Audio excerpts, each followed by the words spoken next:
first-hand look between the Samsung Galaxy S5 and the S4, so it's last year's flagship, versus the newly announced device, the S5. It now has a textured pattern design. It's actually this rubbery material similar to the Note 3 rear casing, but you have these dimple pattern. See here right at the bat, even with a static home screen, the S5 does a better job of having a snappier feel. We know the feature with the new fingerprint sensor, which is actually integrated into the home button. So basically, you just use your finger, swipe over it like so. It should automatically unlock the device. All you gotta do is just swipe down like that. It automatically will unlock the device. Tiny thing right there, and you could use it to actually measure your pulse rate. Here's the S Health application. There's an option here for heart rate. So you quickly just press that, and it tells you just to hold your hand over the sensor in the back. What I'm checking out right now is the new Sony flagship, the Xperia Z2. Dream is pretty much the same design language, which is actually good because it's very stylish, it's very clean. It's a beautiful phone. On the back side, we still have the 20 megapixel G-lens camera. What's new here is the new triluminous IPS display in the Z2. It's far more sharper looking, better colors. It offers also wider viewing angles.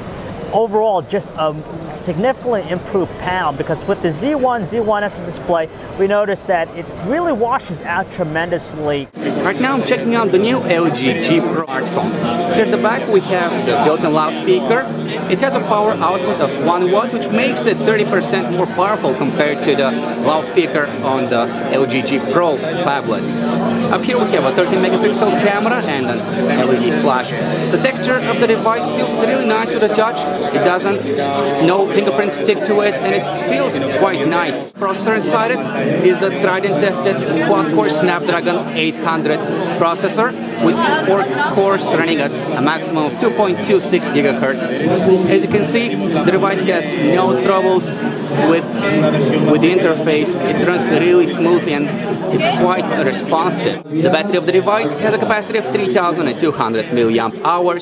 The camera on the back has a resolution of 13 megapixels and features the so-called OIS Plus, that's optical image stabilization tech, which, according to LG, does a 20% better job compared to the camera on the LG G2. Two apps side by side, for example. Let's open the internet browser, two instances of the internet browser, and there you go, you have two web browsers running side by side.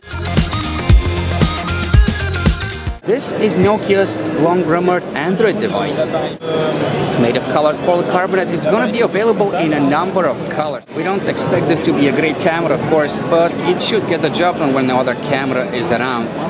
You can shoot 3 megapixel photos on it. You can take panoramic photos and record video with this. I'm at the Lenovo booth checking out the Lenovo S860. But with that 4,000 milliamp hour battery, it's slated to give the device extended battery life.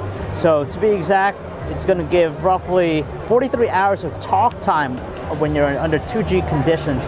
Another 24 talk times if you have 3G connectivity. So you know it's going to be a beast.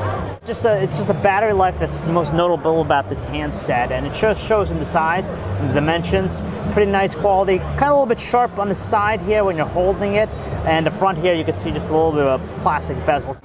Mid-range flagship device. This is the HTC Desire 816. So you can see right away it's a very familiar design, similar to the HTC One, but for the mid-range market. So instead of having that unibody aluminum chassis, you're going to have a plastic body. It features dual front-firing HTC boom sound speakers. So you're going to have a really nice support when it comes to listening to music or even watching videos. On the left side,